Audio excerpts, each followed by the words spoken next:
শীতকালীন সবজিতে ভরে উঠেছে বাজার, এর ফলে দামও অনেকটা নিম্নমুখী। এ কারণে কিছুটা স্বস্তি ফিরেছে ক্রেতাদের মাঝে। ব্যবসায়ীরা বলছেন, সপ্তাহের ব্যবধানে প্রতিটা পণ্যের দাম কমেছে 10 থেকে 15 টাকা। পেঁয়াজ, রসুন, আদা সহ নিত্য প্রয়োজনীয় সামগ্রী ও শাকসবজির দাম অনেকটাই হাতের নাগালে।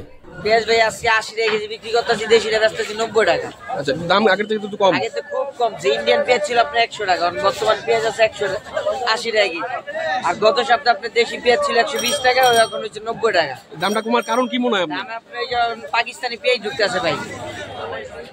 বাজার পর্যালোচনা করে দেখা গেছে, গেল সপ্তাহে বেগুন বিক্রি হয়েছে প্রায় 100 টাকা কেজি দরে। বর্তমানে তা মিলছে 70 থেকে 75 টাকা কেজি দরে।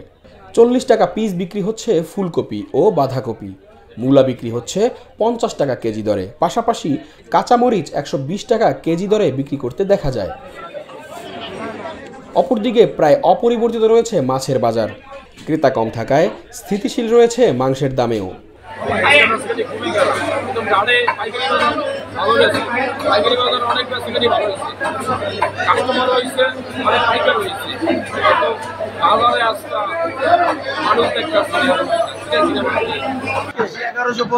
আর গরু চলতেছে কত? গরু 750। আগের থেকে কমার কোনো সম্ভাবনা আছে?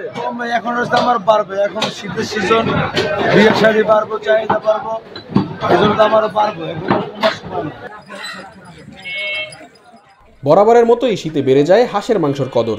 রাজধানীর বাজার ঘুরে দেখা যায় নানা প্রজাতির হাঁস।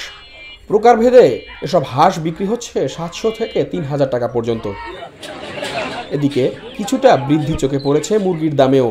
দেশি মুরগি বিক্রি হচ্ছে 550 টাকা কেজি দরে, সোনালী 320 আর ব্রয়লার 180 টাকা কেজি দরে বিক্রি হচ্ছে আজ। কবুতর বিক্রি হচ্ছে 350 থেকে 400 টাকা জোড়া। নাইমুল ইসলাম, বার্তা 24, ঢাকা।